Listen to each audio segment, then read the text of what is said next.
Hey guys, it's Mitch. How's it going? Well, we're back at another comic that I never quite got around to checking out back in the day for a number of reasons. I mean, in 1998, whatever interest I had in the goth scene had long since petered out, for one thing. I also wasn't a fan of Humberto Ramos's Joe Madureira light look, and I was never a big fan of whiny, blubbering protagonists. Is this the book that turns me around on those three? Well, probably not the third one, but the other two maybe. We're looking today at Crimson #1. So yeah, welcome back to 1998. We got a whole bunch of vampires, as is kind of endemic at that time, wearing a whole bunch of leather and fishnets, as was also endemic at that time. The late 90s cool, I think everyone is aware of, where it's just way too much in the way of leather and buckles. This, of course, would kind of reach its apotheosis in a year or two for The Matrix. I think probably more so The Matrix 2, really. But this phenomenon can be traced all the way back, I think, to 1984's The Lost Boys. And I think we all know what the source of that was. No, it wasn't David. No, it wasn't the one who looked like Twisted Sister. It wasn't even Mickey Free. It was Marco and his amazing Technicolor Dreamcoat. And then, yeah, the whole vampires and leather thing kind of gathered steam through the 90s with the Buffy series, kind of with Interview with the Vampire, I guess more so with the Vampire Lestat movie. There's the Crow kind of thrown in there for good measure. It all kind of got rolled up into a shiny, creaky ball that reached its zenith around 1999. And this is right smack dab in the middle of that. I mean, another part of that actually would be Vampire the Masquerade, I suppose, which this has a little bit of vibes of. Not maybe as much as I originally thought. I mean, like, kind of just looking at the cover, you get the feeling of, like, vampire factions that had baked in.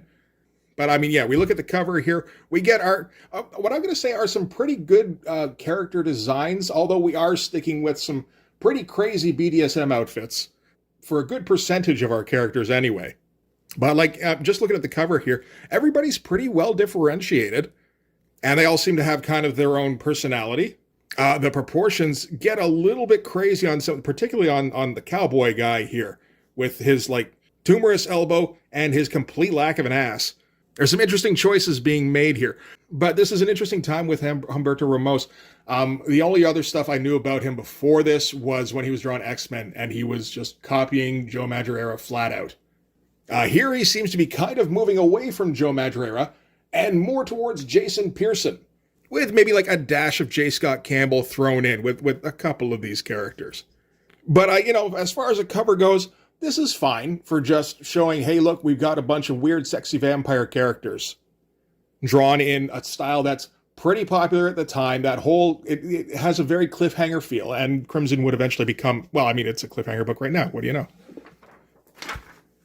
All right, so for our credits, this is going to be written by Brian Augustin. It's a name I don't really know too well, largely because he's written a whole lot of DC comics, and I haven't read a whole lot of DC comics. His main claim to fame seems to be that he wrote Gotham by Gaslight, the classic by him and Mike Mignola. And like, that's a pretty nice thing to hang your hat on. Not super prolific as far as I can tell, and it looks like he passed away just a couple of years ago, unfortunately. Pencils on this are going to be by Humberto Ramos, and he's the primary creator on this. Brian Augustin is acting more as, it seems almost like work for hire in coming up with a script for this. Inks by Sandra Hope. I've heard her name a few times, and from what I remember at least, I think she's usually pretty good. And ink assists, maybe because Sandra Hope ran out after looking at this first splash page here. That's kind of it for the interesting names on this. Okay, so we're going to get started here with some Bible shit, which isn't always the best way to go, but hey, sometimes that leads to a fight between Jesus and Zeus, so you never know. But we're starting at like the beginning on this with, in the beginning, when God began to create heaven and earth, etc., etc., etc. So this is the very beginning when the earth was first unformed and void, and darkness was upon the face of the deep. Here we go. I should probably get my glasses on for this part. And the Spirit of God moved upon the face of the waters. That doesn't really seem to be reflecting all this. I guess we're kind of going with like a molten kind of beginning here. I don't even know how you draw a page like this, man. Like, there's a lot of work on this page for how unclear it is, kind of. There's a whole lot of ink. It's just, yeah, like, kind of liquid textures and kind of fire textures and some rock. It's a bit of a mess, but I guess you kind of get the feeling. And we're going to keep going with a whole bunch of text here.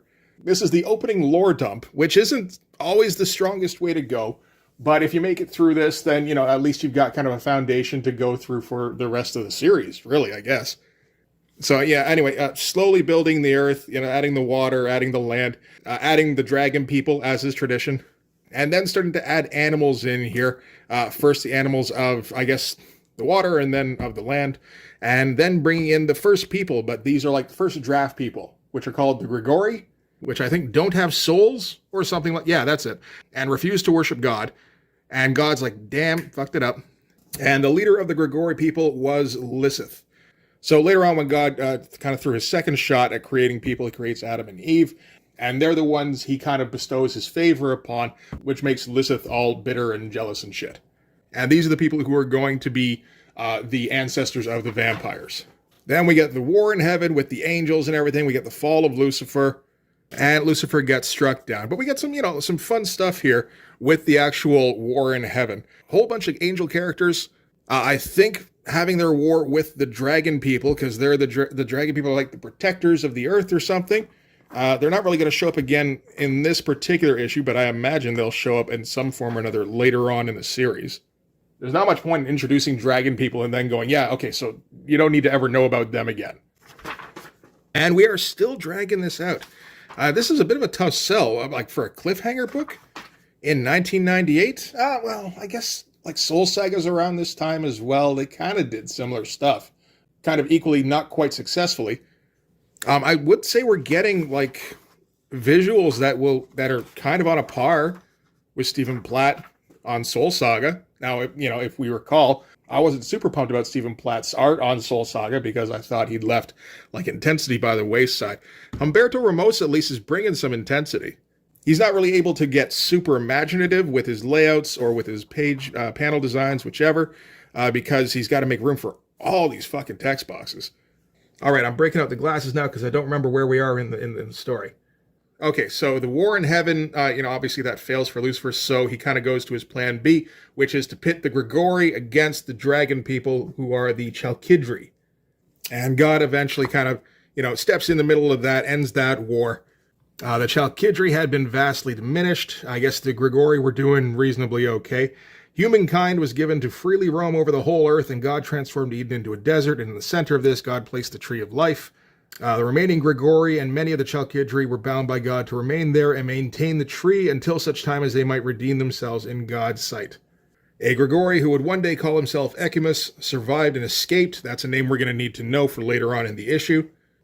Forever set apart from the humans, forever denied a full measure of God's creation, Echimus was alone and resentful, as was the one called Lilith, and bitter was her aspect forever.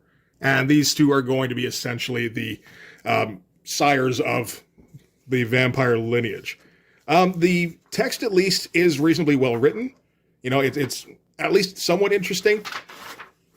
It's kind of stories we've mostly heard before, although the Bible skipping over the dragon people is kind of an oversight. Okay, so from there, we're going to cut to New York today, 2:00 a.m. So we're going to join our protagonist. This is the main guy who I was about to call Crimson. That's not his name, I don't think, at least not yet. All right, that's right. This is Alex Elder. Not to be confused with Alex Edler, longtime defenseman for the Vancouver Canucks. I know, I was surprised as well to find out he was not the star of this comic. I might have preferred Alex Edler as the star of this comic, and have him just be kind of stoic and kind of socially awkward in interviews, and being reasonably effective, except when you really need him to be. That's what you call a flawed protagonist. I'm half considering changing this entire video into a retrospective on the career of Alex Edler. We'll push on, though. Okay, so Alex, not Edler, is out with his buddies. They're in Central Park at 2 a.m, which seems like bad news in a not vampire world. And his buddies are all trying to cheer him up by taking him to Central Park at 2 a.m. Okay, sure. But Alex will not be swayed. He is a moody little crybaby boy. This isn't quite in the days of emo yet, but this is like, Alex feels like the herald of emo. So driving around in Central Park, they get stopped by a bunch of very, colorful looking characters. We got, I think, like kind of their eyes reflecting in the light of the headlights, which is nice. And I guess, they've got enough sense that this is Central Park at 2 a.m, and they're just going to kind of try and bolt. It might have been smarter to kind of stay inside and lock the doors, but they could eventually break the windows, I suppose. So yeah, they're all just kind of going to rabbit in different directions. Alex's buddies all get taken down pretty quick. Alex is able to get a little bit of distance, and then he gets jumped by Rose de Puppet, Honcho of de Jelly Bats.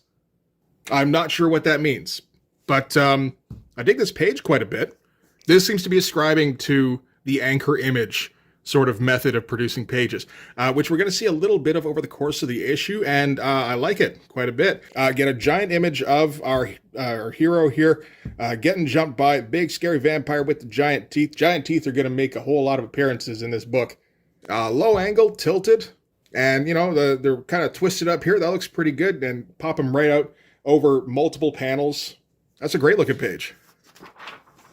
So, okay, Rose tackles Alex to the floor here. Again, great looking panel with an extreme perspective, like right on the ground here, looking up. So we're gonna have to get kind of fisheye about it. Alex is trying to, I guess, reason his way out of getting torn to pieces, but it's a little hard to do that. They've already torn all his friends to pieces. A pretty dynamic looking panel here. Just everybody's kind of going every which way. That's kind of gross. And this, this sequence here is a little bit confusing what's even going on, apart from just the friends getting torn apart while Alex kind of watches, and Rose keeps saying how, he's going to be next and not doing it. But, we got to fill out those 22 pages somehow.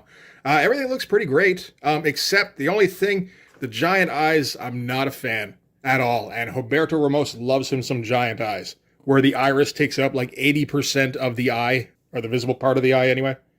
But so they're just about to finish their feast, I guess. And Alex, I think, has already been kind of bitten on a little bit, but not much. And they seem to get interrupted by some big dude in a trench coat. And he tells Rose and her buddies to get away from Alex. He doesn't seem to mind too much about Alex's buddies. And Rose is intimidated by this guy. And he's like, yeah, no, you don't have to tell us twice. We'll take, the meaty bits we got and go run off. One of them sticks around, the one who didn't make it to the cover. This is the group here. And yeah, the dude with the afro, unfortunately.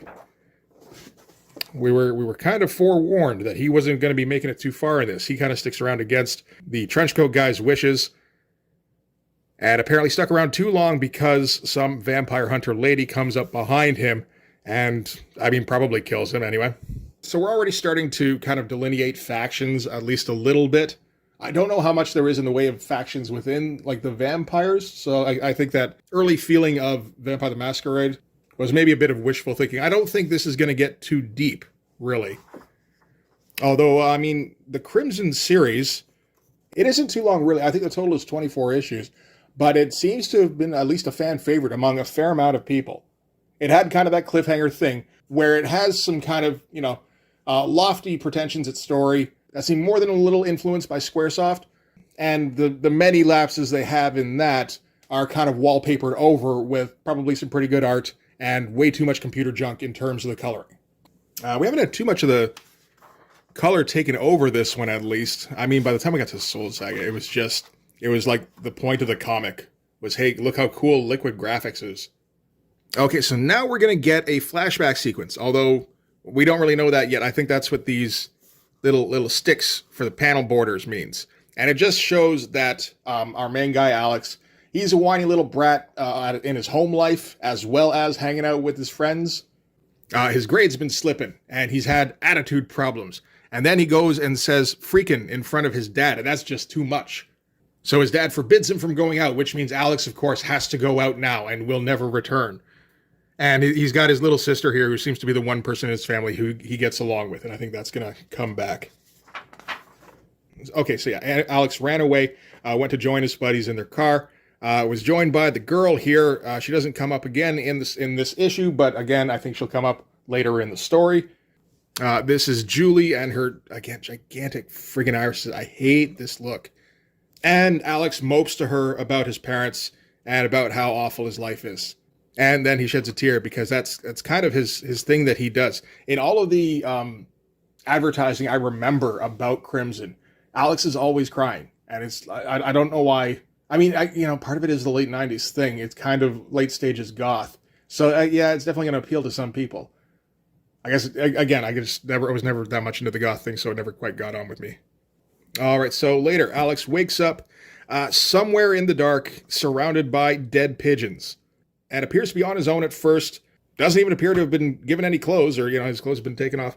And he's kind of joined by that guy who kind of interrupted him being ripped apart earlier in the comic.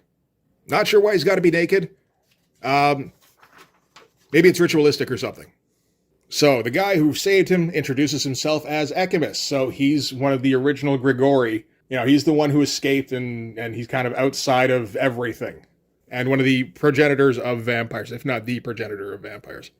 So first Alex tries to run away because he decides that Echimus is a monster, and remembers that his buddies have been ripped apart by monsters. So he's like, okay, you're one of those things then, probably. So you're going to try and kill me too. Echimus is like, well, no, I can't really do that now because you got vampirized. Sorry. So you can't be killed is the bright side. And Alex is kind of flummoxed by this, and he goes, what? No way. And then the teeth just kind of go bang and just jump into position there, taking up the entire lower half of his face. Umberto Ramos likes drawing some huge teeth. I'm fine with it. I don't think that's a bad look. Which prompts Alex to yell, I'm not a vampire. So, Alex isn't that bright. That's kind of the tell, is the giant fangs. And runs yelling away off into the church or whatever. And we get a camera shot right up his gooch. We didn't need that. And yeah, just kind of refusing to even deal with this. Not wanting to listen to this guy who, giant monster man. And maybe terrified of actually having real problems. Who knows? Tries to open the door, but it's the middle of the day. And sun comes in and starts burning him up. So so we've got our first confirmation that, yeah, you might actually be a vampire. If the teeth weren't enough of a hint. All right, so later on, he's managed to calm Alex enough to sit him down. Gave him some ropes. That probably helped. And he's been kind of droning exposition for the last couple of hours by the sound of it. And Alex has kind of had enough. And he's still being the whiny brat in denial the whole time. Refuses to listen to anything Echimus says to him, even though he's obviously at least right about the vampire thing.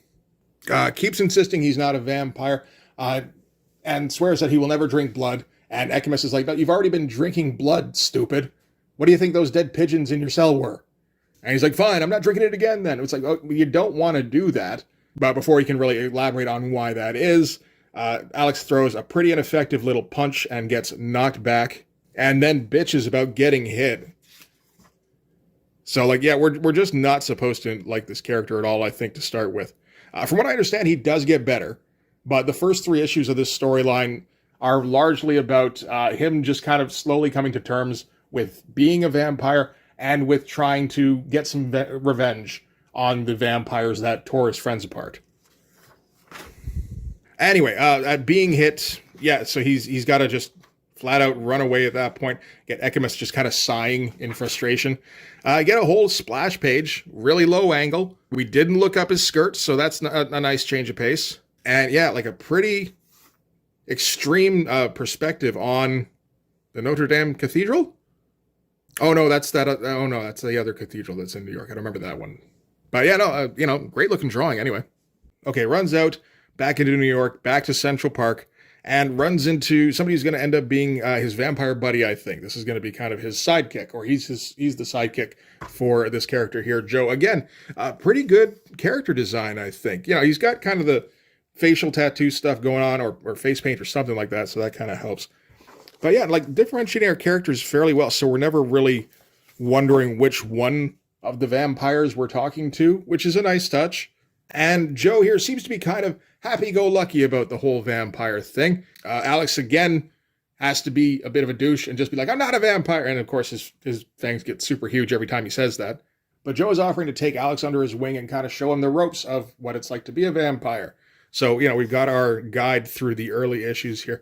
Again, kind of a fun page layout here. We got a fair amount of panels going on, but taking a minute to pop Joe out of the panel here and have him, kind of leaning and popping into a couple of the panels to, just kind of highlight him a little. That's nice. Takes Alex further into Central Park where they find a couple of drug dealers. They figure, okay, well, that's as good a candidate as we're going to find for getting you to actually start hunting somebody. So come on, jump in. Again, there's some fun page stuff going on here where every time we want to call attention to a shot, we pop him out through a couple of panels. Humberto Ramos has had a few years of practice at this point where he's I don't know. It feels like he's got a lot of experimentation out of his system, and he's really got a hang of what works in terms of making a page dynamic. But yeah, he just starts ripping the throats out of these drug dealers here, get them all covered in blood, the whole head to toe shot. Again, these kind of ridiculous proportions that work with that kind of late 90s Joe Mad-ish manga influence kind of style. And Joe's being pretty cool. He's like, hey, come on, man. There's plenty for both of us. I'm not going to be greedy. Just, come grab a sip. You need to get a drink. And Alex gets all grossed out. And he's remembering his friends being torn apart probably earlier this evening, or I guess the previous evening. And just takes off into the woods again. And, before he took off, Joe explained to him that he doesn't want to put off drinking blood for too long. Otherwise, he'll go feral. Which they're not really going to explain just yet, but they will kind of go into more detail before the end of the book here. All right, so following Alex along, running through the streets of New York, and finds a missing persons poster with his face on it. So I guess maybe it's been a few nights that he's been gone. Although his parents did seem just a little bit controlling, so they might have had that at the same night when he didn't make curfew. So that's Alex's priority now, is to run home and to let them know that, he's okay, at least, or, maybe not okay, but probably not a vampire, regardless of the teeth. Takes the fire escape, I believe, up to his apartment and sees his sister in the window. This is the one person he truly seems to connect with. And once he gets on level with her here, that's when the hunger really starts to kick in. He hasn't had anything to drink yet today, so he's starting to go feral, and the sight of his sister is kind of starting to drive him nuts. So he just kind of, takes off in a hurry, and I think maybe vaults over the side of the fire escape here. Kind of some messed up perspective on this. I guess this is how we're supposed to look at this. That seems about right. A little bit maybe too simple on the fire escape itself, and kind of makes it a little difficult to tell which way. And so she hears him go and just kind of like wakes up for a second and calls his name. He lands down in the street. I get a little bit of blur effect, I think, when he's landing. That's pretty good. But the thirst is kind of taking him over now. But he, to the point where he just can't kind of do much of anything. He just kind of thrashes around for a minute and then just kind of collapses in the alley. Just the teeth going every which way, as well as the claws. And that's kind of where we're going to end things for this issue. So, I think we covered a fair bit of ground in that. We got a whole bunch of lore at the beginning here, which did end up being useful. We got the entire first day of being a vampire out of the way. We introduced a bunch of our key characters. We kind of gave him a little bit of motivation going forward. I guess more, he's going to have to get these things under control first, the whole vampire thing, and then he's going to have to start focusing on the group that slaughtered his friends. But, I think that's a fair amount of decent ground cover. This is the cover for Crimson #2 here. We can see Joe again. And, again, he seems to be just kind of that happy-go-lucky kind of vampire that everybody should, hope to have as their guide the first time that they become a vampire. Oh, there's that Buffy. Yeah, so that's Crimson #1. It's not too bad, actually. It's better than I thought it would be. It helps that the art is more to my taste than I expected, and it helps that Humberto Ramos is more than a little creative when it comes to the page design. That was a nice surprise. Not everybody really gets there. I guess that's kind of one of the cliffhanger things, really, is everybody, apart from just everybody having kind of a style that really works with that particular zeitgeist, Joe Mad and Stephen Platt, and I don't know if Danger Girl was in there or not. It feels like it should have been. But for a brief period, that was kind of where like all the hottest artists were. And then we realized that all the hottest artists couldn't make a schedule. So I think that that whole thing kind of fell apart a little bit. But the original storyline goes through the first 3 issues, I think. I wouldn't mind picking those other 2 issues up just to see if there's some more interesting page designs in there. From there, I think you get more into the world because you have to take care of the immediate conflict with this other group of vampires who don't seem to be any kind of even like big antagonists. More they seem more like lieutenants, if anything, or maybe just a random group, and they seem kind of intimidating compared to where Alex was at the beginning of the comic. So I think I'm going to check out more of this at some point. I don't know if we'll make some more videos. Could be, but for this one anyway, that's going to do it. Thanks very much for watching, guys. If you like this video, please hit the like button. Helps with all the algorithm stuff. If you want to see more, hit subscribe, and if you really want to help out In the description, there's a link to my Patreon, and if you go subscribe there, that'll give you access to everything I do. So all sorts of videos, everything to do with the Blood Force comic, including everything to do with the Blood Force Kickstarter. You can also follow me on Instagram and DM me there for commissions. So yeah, that's going to do it. Thanks again for watching, guys. I'll see you in the next one. Bye-bye.